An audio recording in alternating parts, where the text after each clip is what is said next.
네, 오늘은 미국에서는 오늘이 이제 마더스 데이죠.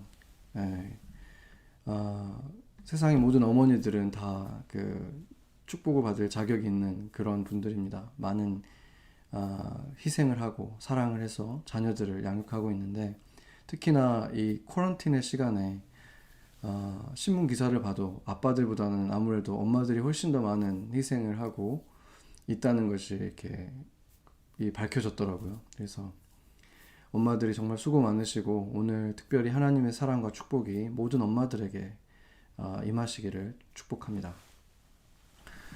또 한국에서는 지난 금요일이 어버이날이었는데, 여러분들 다들 부모님에게 전화 드리셨죠? 화상 채팅이든지 아니면 뭐 전화든지 부모님들에게 연락을 드리셨을 겁니다. 이렇게 부모님을 생각하는 어버이날과 같은 날, 마더스데이 같은 날에 어떤 사람이 이 모든 것은 그냥 다 어차피 하나님이 주신 거 아니냐, 그러니까 부모님께는 그렇게 감사할 필요 없다, 이렇게 말하면 정말 이상한 사람이죠. 당연히 부모님들께서 하나님의 사랑을 실천해서 그 사랑이 자녀들에게 닿을 수 있도록 한 것이죠. 그러니까 그 부모님의 하나님의 손과 발이 되어준 부모님의 사랑과 희생에도 우리는 감사해야 하는 것입니다.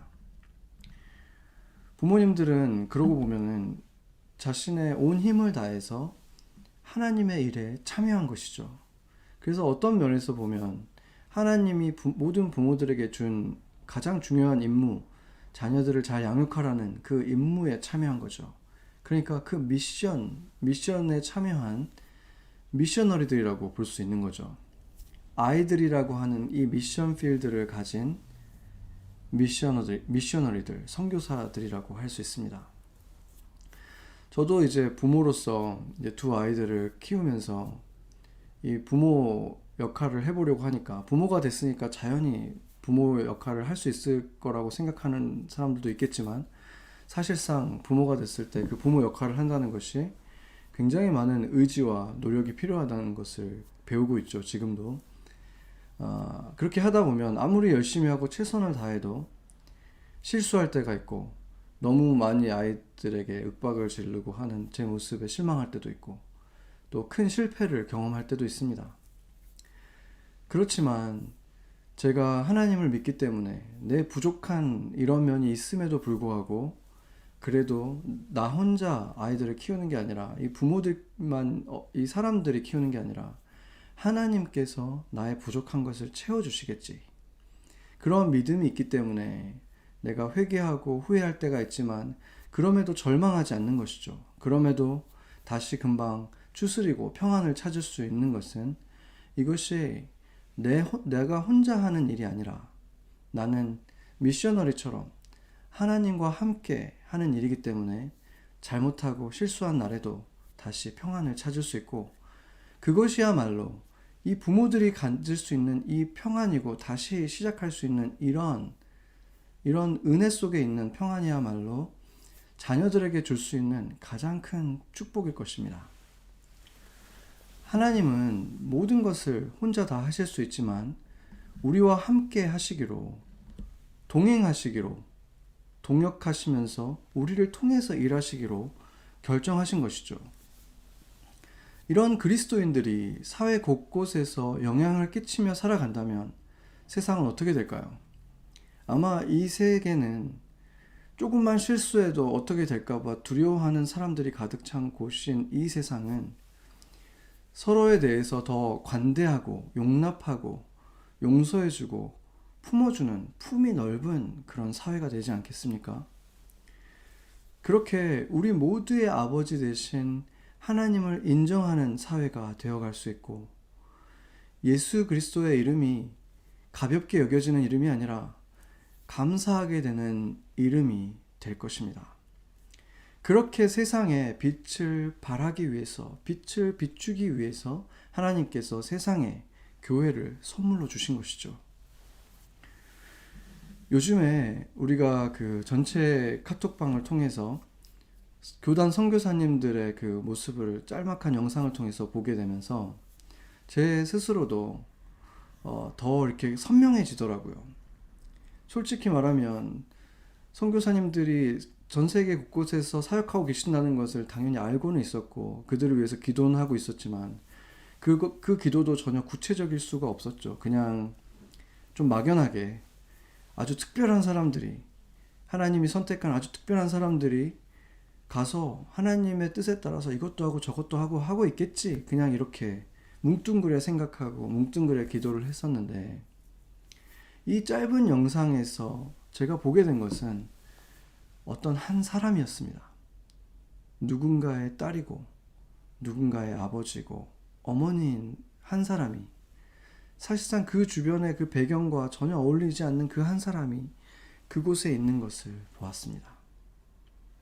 누가 봐도 그곳에 있는 다른 사람들과 너무나 다른 그 낯선 사람이 그곳에 있는 것을 보게 되었는데, 그들은 그곳에서 마스크를 만들어서 나눠주기도 하고 또 포대를 막 만들어서 나눠주기도 하는, 그 모든 그들이 하는 것들은 다 어떤 방식의 그 선교든지 간에 결국에는 그들이 예수님의 이름을 한 번 더 들어보라고, 예수님이 이렇게 당신들을 사랑하는 분이다라는 것을 느낄 수 있게 하기 위해서 그렇게 그곳에서 살아가고 있는 것이죠.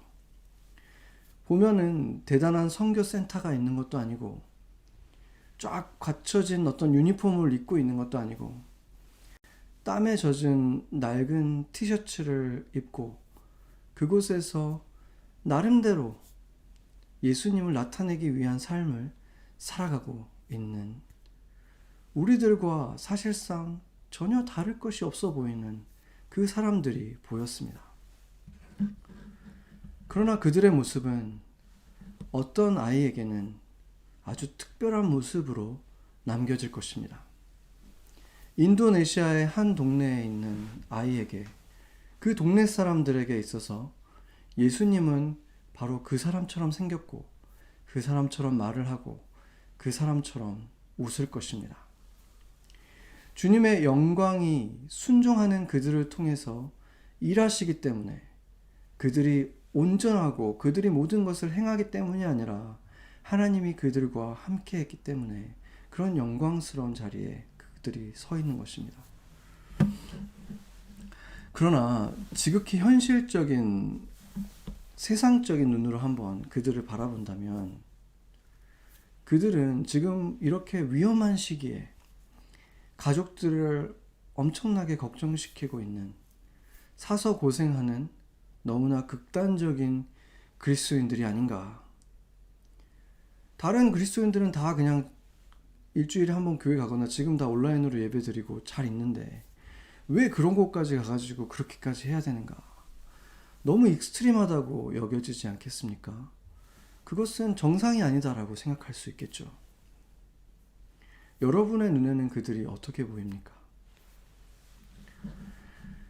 모든 동물의 뇌에는, 사람도 마찬가지죠, 포만 중추라고 하는 것이 있는데, 그 실험주에서 그 중추를 제거했더니 아무리 먹어도 배부름을 느끼지 못하니까 배가 터질 때까지 음식을 계속 먹는다고 합니다. 그걸 보면서 지금 부자 나라들에 일어나는 슬픈 현실이 아닌가, 그런 생각이 들었습니다. 지금 우리가 살고 있는 이 미국은 세계 제1의 경제대국이고, 미국뿐만 아니라 한국도 이제는 세계에서 11번째 경제대국이라고 하는데, 전 세계에 지금 200개가 넘는 나라가 있다는 걸 생각해 보면은 상위 5%에 드는 엄청난 부자 나라라는 것을 알 수 있죠. 이런 부자 나라들의 생활권을 가지고 있는 우리는 너무나 많은 것을 가지고 있는데, 그럼에도 불구하고 배부름을 느끼지 못하고 살아가고 있죠. 스스로 부자라고 생각도 전혀 하지 못하고 만족하지 못합니다. 부자 나라의 아이들은 장난감을 사달라고 그렇게 울다가도 사주고 나면 며칠 놀지 않죠. 그리고 거들떠도 보지 않습니다. 어른들도 크게 다르지 않죠. 가진 게 많아지면 많아질수록 그 가진 것이 주는 만족감을 느끼는 그 기간도 점점 짧아지기만 하는 이상한 현상이 일어납니다. 왜 그렇습니까? 인간은 육적인 존재일 뿐만 아니라 동시에 영적인 존재이기 때문에 그렇습니다. 창조주가 주시는 영적인 만족을 얻지 못하면 끝없이 원하고 끝없이 뭔가를 채우려고 해도 그것이 무엇이든지 간에 그것이 줄 수 있는 만족도는 점점 더 작아질 수밖에 없죠. 그것이 없어서 만족을 못했던 게 아니기 때문인 것입니다. 그럼에도 불구하고 그 사실을 깨닫지 못하면 그 굴레에서 벗어날 수 없이 욕망의 노예가 되어서 살아가는 것입니다. 꿈꾸던 배우자를 만나도, 꿈꾸던 직장을 갖게 돼도, 무엇을 채워도 결국에는 완벽한 만족을 얻지 못하고 금세 다시 목마른 삶을 살아가는 것입니다. 그러고 보면 모든 인간은 목마르죠. 실제로 이 배고픔이 해결되지 못하는 상황에 있는 사람들도 목마르지만 그 모든 것이 갖춰지고 넘칠 대로 가지고 있어도 목마르다는 것입니다. 그래서 그 모든 사람에게 예수님께서 오늘 말씀하시는 것입니다. 누구든지 목마르거든 내게로 와서 마셔라. 배가 고픈 사람만을 말하는 것이 아니라, 유대인들만 말하는 것이 아니라, 율법을 잘 지키는 자들, 피부색이 같은 자들, 교육 수준이 높은 자들, 이런 사람들만이 아니라 누구든지 목마른 너희들은 다 내게로 와서 마셔라. 나만이 그 목마름을 해소해 줄 수 있다. 이렇게 말씀하시는 것입니다. 이것은 어떤 조건을 달고 있지 않습니다. 목마른 너희 모두는 나에게 나오기만 해라. 누구에게나 열려있다 라고 말씀하시는 것입니다. 지금까지 그리스도교에 대해서, 교회에 대해서 불만을 가지고 있었고 반감을 가지고 있었던 사람들이라고 할지라도 나는 너희들 모두에게 이 물을 줄 것이다. 내가 너희들의 그 목마름을 해소해 줄 테니 너는 지금 나에게 나오라고 말씀하는 것입니다. 누구든지 내게로 오라. 목마른 자, 배고픈 자, 수고하고 무거운 짐진 자들 누구나 다 내게로 오라. 이렇게 말씀하십니다. 주님께서는 이것을 통해서 주시고 싶은 게 있는 것입니다. 어떤 것으로도 채울 수 없지만 내게 오면, 나와 함께 살아가면, 나를 먹는다는 것, 나를 마신다는 것, 예수님이 그들 안에 들어가서 예수님이 함께 살아가는 그 삶을 살면 진정한 만족을 얻을 것이고 생수의 강이 터져 나오는 삶을 경험할 것이다. 한 줌도 안 되는 이 인생이 전부라고 생각하면서 그것을 잃을까봐 안절부절 못하는 삶을 살지 말고 여러분으로부터 영원히 터져 나오고 흘러나올 사람을 살리는 물, 멈추지 않고 살아서 계속 흘러가는 물, 그 생수의 샘을 가진 자들로서 영원히 목마르지 않을 삶, 다른 사람들을 먹이는 삶을 이제로부터 살으라고 말씀하시는 것입니다. 그리고 예수님께서 말씀하시는 누구든지라는 이 말은 지금 모든 그리스도인들에게 한 가지 중요한 의미를 가집니다.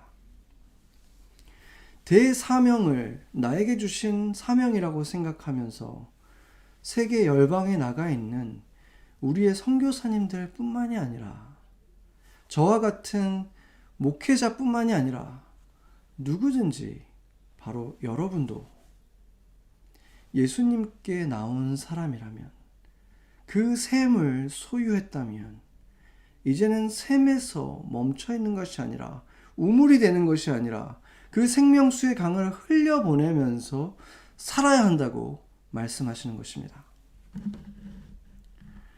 왓츠만이라고 하는 중국의 그 하우스 철치 무브먼트의 초창기에 그 순교한 지도자가 있습니다. 그는 그 아주 유망했던 대학생 시절에 예수님을 영접하게 되는데, 선교사로부터 예수님을 믿게 되고 영접하고 나서 아주 똑똑한 그런 중국 청년이었는데 그 꿈을 다 접고 가장 인생에 중요한 것은 결국에 그때 당시에 뭐 중국에 그리스도인들이 거의 없었기 때문에 내 민족에게 예수를 전해야 한다. 그것을 위해서 그의 생애를 다 드렸습니다. 그래서 그가 쓴 글들을 이제 묶어서 영국과 미국의 이 서구 사회에 책을 내게 됐는데 그것이 금방 베스트셀러가 됐고 큰 반향을 일으켰어요. 그런데 그의 책을 보면 물론 내용도 너무나 훌륭하긴 하지만 그 책이 큰 반향을 일으키게 된 데에는 그 책의 제목이 있었습니다. 그 책의 제목이 뭐였냐면 Normal Christian Life, 그러니까 정상적인 그리스도인들의 삶이라는 이름이었던 거죠. 그 전에도 물론 선교사들의 희생을 담은 책들이 많이 있었죠.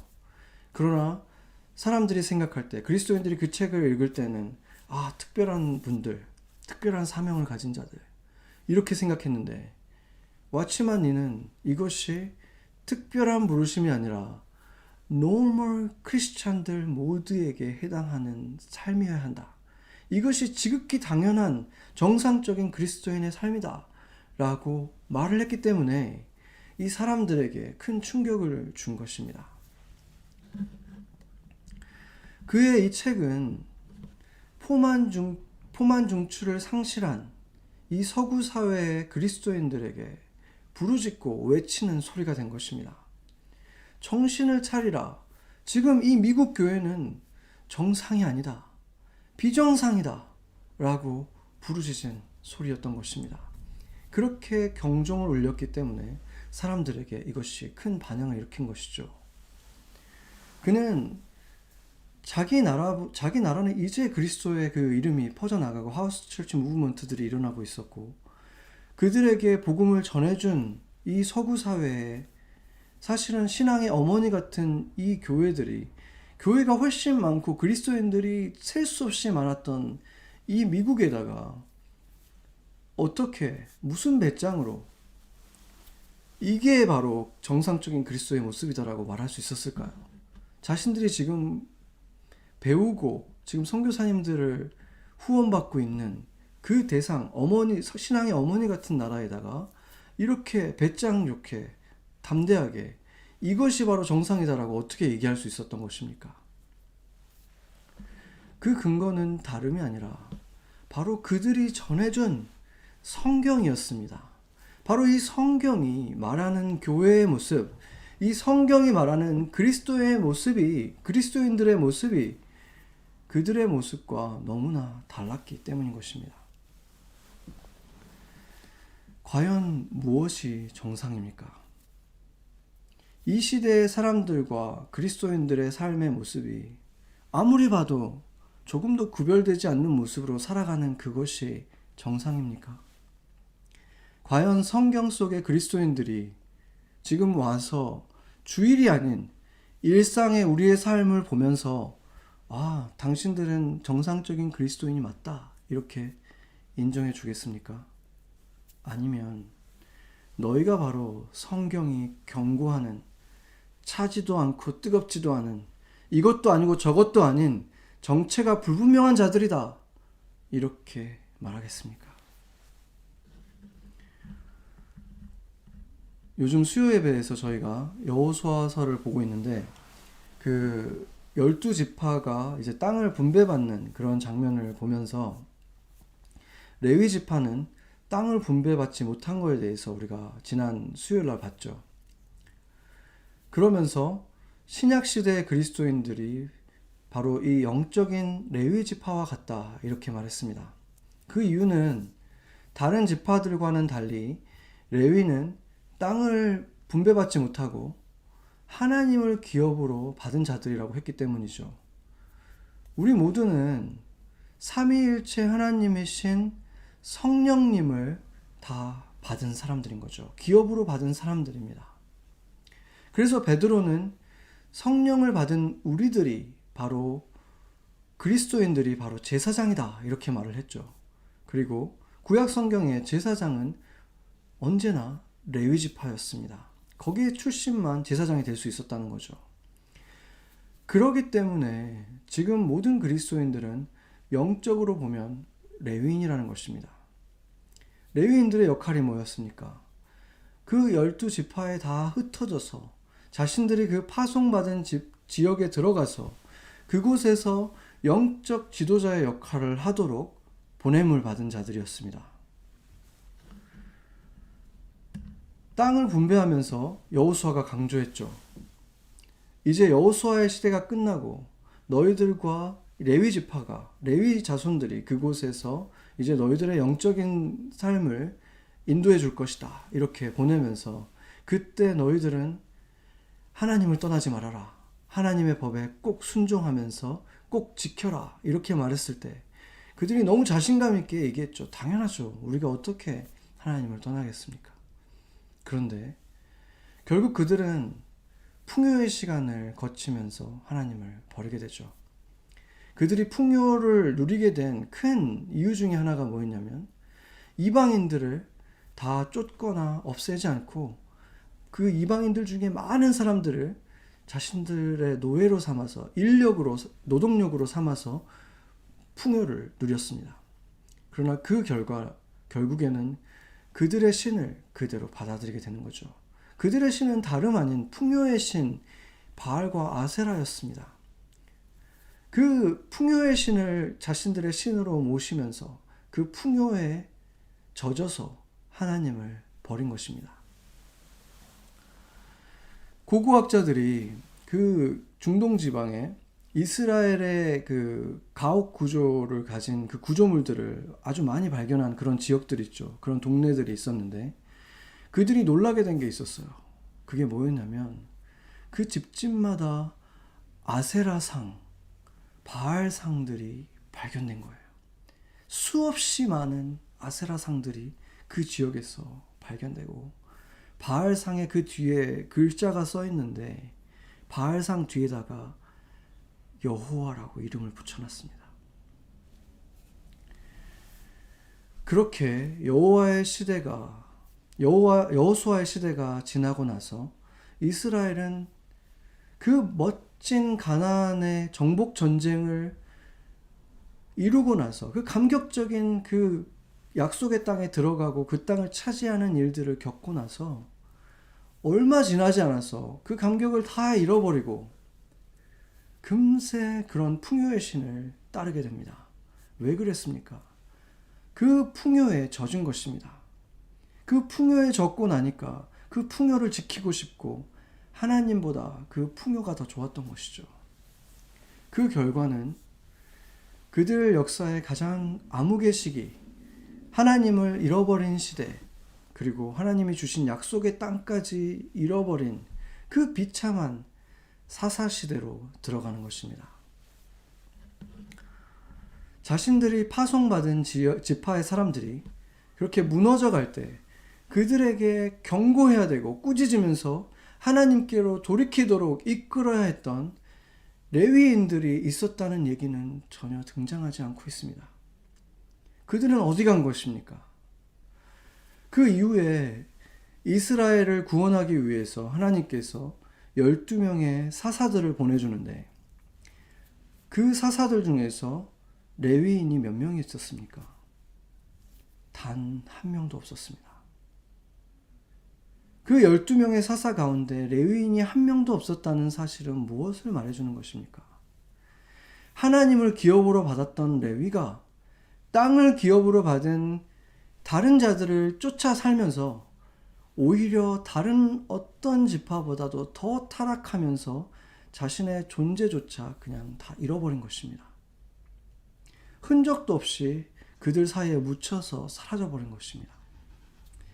그들은 그 시대의 사람들에게는 섞여서 지극히 정상적인 사람으로 그냥 살아갔겠지만 하나님을 기업으로 받은 레위로서 그들은 결코 정상이 아니었기 때문에 일어난 일인 것입니다. 이 시대의 그리스도인들도 레위인들처럼 흩어져 있습니다. 자기가 속한 지역, 사회의 분야들이 있죠. 그들은 매주 교회로부터 사실은 세상으로 그들이 속한 사회로 파송을 받은 레위인들인 것입니다. 하나님을 기업으로 받은 자들로서 그들은 더 많은 시간을 살아가는 그 파송받은 지역에서, 그 직장에서, 가정에서, 그 세상에서 레위인으로 살았어야 했습니다. 그곳에 평안을 끼치는 사람으로, 그곳에 희생하면서 사랑을 보여주는, 하나님을 보여주는 헤세드의 사랑을 실천하는 자들, 예수 그리스도를 보여주고 만질 수 있게 해주는 사람으로 살았어야 했습니다. 그곳에 제사장이 되어서 하나님과 사람을 이어주는 통로가 되어야 하고 다리가 되어야 했습니다. 그것이 바로 정상적인 레위의 모습이어야 되고 사명이 아니었습니까? 그런데 이 시대의 그리스도인들이 과연 그렇게 살았습니까? 대부분은 일주일에 한두 시간 클럽 활동하는 모습으로 살면서 그것이 정상적인 그리스도인의 삶의 모습이라고, 그것이 정상적인 교회의 모습이라고 하는 너무나 비정상적인 시대에 우리가 살아가지 않았습니까? 그것이 과연 너희가 나에게 나오면, 내가 주는 성령을 너희가 가지면 그 배에서 생수의 강이 잠깐 솟는 게 아니라, 교회에 갔을 때만 잠깐 흘러나오는 게 아니라 영원토록 솟아나와서 강을 만드는, 너희 주변의 사람들까지 목마름을 채워줄 그 깊고 넓은 강이 될 거라고 말씀하셨던 그 그리스도인들의 모습이 맞습니까? 그게 아니라면 그것은 정상이 아니라고 예수님이 지금 말씀해 주시는 것이 아니겠습니까? 코로나19 사태가 있기 전에도 주님께서 저에게 계속해서 부어주신 어떤 부담이 있었습니다. 성도들의 일터를 찾아가라는 것이었습니다. 말로만, 피상적인 말로만 그리스도인답게 살아라 이렇게 말할 것이 아니라, 목회자로서 그들의 삶의 그 처소에 찾아가서 함께 고민하고 그 장소를 축복해주고 거기에서 기도를 드리고 예배를 드리고 그곳에서도 그들이 그리스도인들로 살 수 있도록 도와주라고 하신 것입니다. 교회에 있는 시간은, 저를 만나는 시간은 일주일에 아주 짧은 시간이고, 일주일의 대부분의 시간을 보내는 바로 그곳에서, 그들의 진정한 이웃이 있는 그곳에서 매일 마주하는 그 사람들에게 어떻게 그리스도인들로서 살아갈 것인가를 깨닫도록 도와주라는 그러한 부담이었습니다. 단지 기독교가 종교인이 아니라 normal Christian, 정상적인 그리스도인으로 살아가야 한다는 것입니다. 저는 앞으로도 여러분과 그런 대화를 자주 깊이 나누고 싶습니다. 그냥 허공을 치는 피상적인 얘기들, 그리스도인들답게 사십시오 이런 말이 아니라, 실제적으로 그곳에서는 어떠한 모습으로 사는 것이 그리스도인다운 모습인지 함께 그것에 대해서 고민하고 나누고 그것을 들여다보고 기도하고 응원하는 삶을 같이 살고 싶습니다. 저는 그게 제 사명이라고 믿고 레위인들이 레위인답게 살도록 돕는 것입니다. 구체적인 방법은 각자 처한 상황에 따라 다를 것이고 직업이 무엇인가에 따라서 아주 다른 모습이겠죠. 그러나 그것이 무엇이든지 간에 그 일을 이룰 수 있는지, 어떻게 이룰 수 있는지 그 방법은 예수님께서 직접 알려주셨습니다. 오늘 본문 전에 있었던 요한복음 7장 17절을 제가 한번 읽어보겠습니다. 요한복음 7장 17절에 주님 말씀하셨습니다. 사람이 하나님의 뜻을 행하려 하면 이 교훈이 하나님께로부터 왔는지 내가 스스로 말함인지 알리라. 이렇게 말씀하셨습니다. 그러니까 하나님의 뜻을 행하려고 하면 알 수 있다. 알게 될 것이다. 이렇게 말하는 아주 특이한 표현입니다. 내가 누구인지 알면, 내가 누구인지 알았더라면 너희가 이렇게 행했을 것이다. 이것이 훨씬 더 논리적인데, 자연스러운데, 그렇게 말씀하신 것이 아니라 원문으로 봐도, 다른 모든 번역본들을 봐도 이렇게 반대로 말하고 있는 것입니다. 너희가 행하려고 할 때 나를 분명히 알게 될 것이다. 이렇게 말하는 것입니다. 너희가 확실히 보장받고 개런티 됐기 때문에 그 길을 걸을 때 나에 대해서 더 알게 되고 나를 만나는 것이 아니라, 확실한 것이 아니라 주님이 내가 이곳을 가기를 원하시는 것 같다. 주님이 내가 이것을 하기를 원하시는 것 같다. 확실하진 않지만 그게 주님의 뜻이라고 느껴지니까 순종의 걸음으로 믿음의 걸음을 해나갔을 때 거기에서 바로 나를 만날 것이다. 그렇게 살아갈 때 너희 배에서 생수의 강이 흘러나올 것이다. 지금 그렇게 말하는 것입니다. 온 세계에 나가 있는 그 선교사님들이 바로 그러한 걸음을 나간 것입니다. 그곳에 가면 모든 것이 다 잘 될 것이다. 확신하고 간 사람이 누가 있겠습니까? 하나님이 나를 그곳에 가라는 마음을 주시는 것 같습니다. 주님이 그곳으로 보내시는 것 같습니다. 다들 이렇게 말하잖아요. 어디에 확신이 있고 거기에 개런티가 있습니까? 주님이 나에게 그런 부담을 주십니다. 그러고 가는 거예요. 믿음을 가지고. 그들이 우리보다 더 큰 확신을 받았고, 더 지나친 사랑을 받았고, 더 극단적인 어떤 하나님의 부르심을 받았기 때문에 간 것이 아니라, 그들은 단지 그 특별한 장소에 대한 하나님의 그 마음을 느꼈고, 그 장소의 사람들에 대한 하나님의 긍휼한 마음을 느꼈고, 그렇기 때문에 간 것일 뿐이지. 그들도 똑같이 행하려 했을 때 그 걸음 속에서 하나님이 일하시는 것을 계속 경험했다는 것입니다.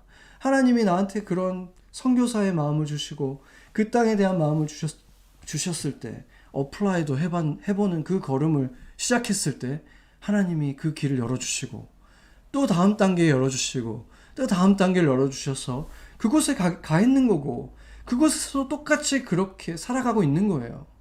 믿음에 행하는 것을 먼저 해봤을 때 하나님이 거기에서 더 깊이 만나주시고 일하시는 것을 계속 본다는 것입니다. 그것이 바로 하나님이 우리에게도 주고 싶은 삶의 모습, 생수의 강이 터져 나오는 그러한 정상적인 그리스도인들의 모습이어야 한다는 것입니다. 그것이 바로 주님께서 저와 여러분에게도 보고 싶은 삶의 모습입니다. 배에서 생수의 강이 흘러나온다는 게 무슨 말입니까? 삶의 모든 영역이 내 삶의 중심으로부터 살리는 물, 살아서 움직이는 물이 끊임없이 흘러나오는 그러한 삶을 살 수 있다는 것이고, 그것은 우리가 흘려보낼 때마다 당연히 더 깊어지고 더 넓어지고 더 많은 사람들을 먹이고 더 깊이 주님께 들어오게 만들어주는 생명수의 강이 되는 삶으로 우리의 삶을 변화시킨다는 것입니다. 여러분이 이것이 정말 하나님이 여러분에게 주는 말씀이라고 생각한다면 이제는 더 이상 그래, 좋은 말씀이고 맞는 말이긴 한데 이것은 나의 지금 이 2시간에 해당하는 말이고 나머지 99%의 삶에는 적용할 필요 없는 말이라고 생각했던 코로나 이전의 생활로 돌아가지 말고 이제 이것을 뉴 노멀을, 정상을 이제 정상으로 받아들여서 이제부터라도 말씀을 주시면 그대로 한번 해보는 거예요. 행하려 할 때 그곳에서 역사하신다는 것입니다. 걸음을 뗄 때 그때 하나님이 힘을 주시고 능력을 주시고 나를 더 깊이 만나시고 역사하신다는 것을 경험하기 시작하는 그러한 삶을 여러분이 살아가기 시작하시기를 축복합니다. 지금 너무나 좋은 시기잖아요. 주변 사람들이 왜 그래? 왜 갑자기 이렇게 물어봤을 때 말하기 너무 좋잖아요. 지금 머쓱할 필요가 없잖아요. 왜냐하면 내가 지난 2달 동안 그렇게 쿼런틴 시간 동안에 생각을 좀 해봤는데 이제부터 느낀 것들이 좀 있어서 이제부터 좀 뉴 노멀을 살기로 했다. 얼마나 좋습니까? 지금이야말로 그렇게 새로운 모습으로 살아가는 그런 어떤 새로운 이런 모멘텀을 갖기 너무 좋은 시간이잖아요. 그렇게 한번 해보면 좋겠습니다. 지금은 이제 너나 없이 그 새로운 뉴 노멀에 대해서 사람들이 얘기하고 있죠. 한 학자는 그런 말을 하더라고요. 코로나 사피엔스. 그러면서 이 코로나를 겪고 나면 이 신인류의 사회가 벌어질 것이다. 뭐 여러 학자들이 그런 얘기를 하고 있죠. 그러면서 뭐라고 얘기합니까? 대부분의 사람들은 비대면, 비접촉, 언컨택의 영역이 굉장히 삶에서 넓어지는 그러한 시대가 될 것이다. 이러면서 이제 여러 가지 예측들을 내놓고 있죠. 교회만 봐도 지금 어떻습니까? 역사상 유례 없이 비대면 예배를 지금 저희도 2달 동안 이미 드리고 있죠. 온라인 인터넷 예배를 드리고 있습니다. 교회도 이렇게 큰 변화의 바람에 영향을 받을 수밖에 없을 것입니다. 교회가 이렇게 큰 영향을 받은 게 또 처음이 아니죠. 그동안 여러 차례 있었지만 특히나 1910년대에 스페인 독감이라는 것이 왔을 때 전 세계 인구의 숫자도 정확하게 파악이 안 되죠, 당연히. 그때 당시의 숫자는 3%에 6%, 3%라고 말하는 사람들도 있고 6%라고 말하는 사람도 있고 어쨌든 어마어마하게 많은 사람들이 생명을 잃었고 한국도 예외가 아니었습니다. 한국만 해도 500만 명 이상이 생명을 잃었다는 기록도 있습니다. 그런데 특히나 그때가 일제 식민지 시대였기 때문에 당연히 완전히 식민지였던 한국 사람들은 그 사각지대에 있었고 그렇기 때문에 정말 많은 사람들이 죽었고 속수무책이었던 것이죠. 그것이 항일 운동의 어떤 발단이 되었다고 말하는 역사학자들도 있습니다. 어쨌든 지금과 비교하면 그때 당시에는 바이러스에 대한 지식이 거의 없었기 때문에 당시의 교회들은 더 열심히 모였습니다. 더 열심히 모여서 기도했고 로마 카톨릭 같은 경우는 그런 팬데믹의 상황 속에서 매일 미사를 강행하면서 교회 자체에 수많은 사람들이 죽었을 뿐만이 아니라 사회 전체의 바이러스를 더욱 확산시키는 역할을 하고 말았던 것이죠. 그래서 그 시기를 겪고 나서 이제 그 접촉의 위험에 대해서 배운 교회는 그 교회에 있어서 가장 중요한 의식 중에 하나인 성찬식을 할 때 그 방식을 이제 바꾸게 되죠.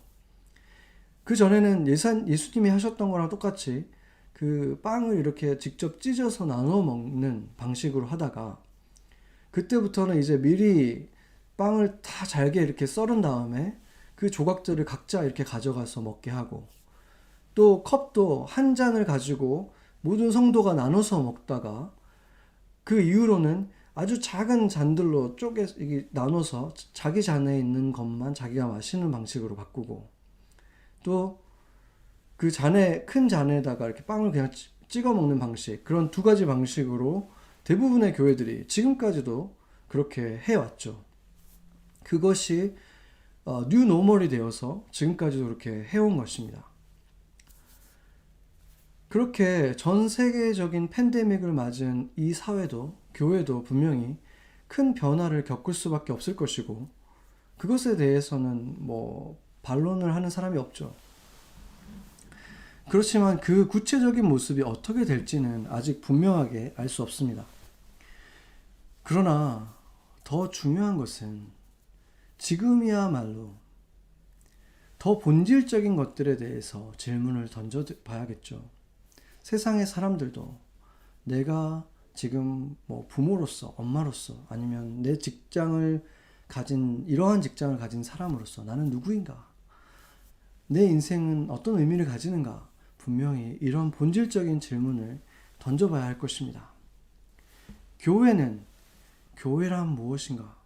그리스도인들이란 어떤 사람들인가에 대한 이 본질적인 질문, 지금까지 너무나 당연하게 교회하면 생각했던 이 모든 모습들이 과연 당연한 것인가?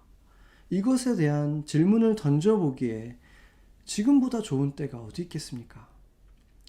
올바른 교회의 본질이 무엇인가에 대해서 생각해보고 과연 무엇이 성경이 말하는 정상인가에 대해서 생각해 봐야 되는 것입니다.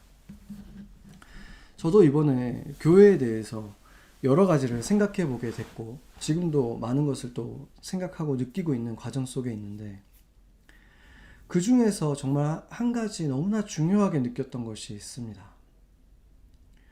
교회가 사랑의 공동체라는 것에 대해서 누가 아니라고 하는 사람이 있겠습니까? 그런데 제가 느낀 이번에 교회는 정말 어느 정도 사랑이 있는, 그냥 만나면 좋고 함께 많은 것을 공유할 수 있는 그러한 어떤 소셜 클럽 같은 그런 것이 아니라 가족이어야 한다는 것을 더 많이 느끼게 됐습니다. 멍해를 함께 지고 가는 것. 힘든 상황에 있을 때에도 그냥 이거는 나 혼자 하는 게 아니라 교회가 함께 그 멍해를 같이 짊어지고 아픔에 대해서 함께 나눠 가지고 말로만이 아니라 정말로 그 아픔을 같이 느끼면서 같이 슬퍼하고 같이 다 같이 정말 그 시간을 같이 이렇게 지고 가는 그러한 모습. 또 좋은 일, 어떤 회복되는 일, 감사한 일이 있을 때 같이 기뻐하는 것. 그러한 것들을 오히려 이 시간에 더 경험하게 됐고, 그것이 바로 진정한 교회의 모습이어야 하는구나 라는 것을 더 절감하게 됐습니다. 개인적으로 정말 제가 놀라게 된 것은, 보통 사회에서 만난 사람들 같은 경우는 눈에서 멀어지고 나면은 마음도 많이 멀어지잖아요.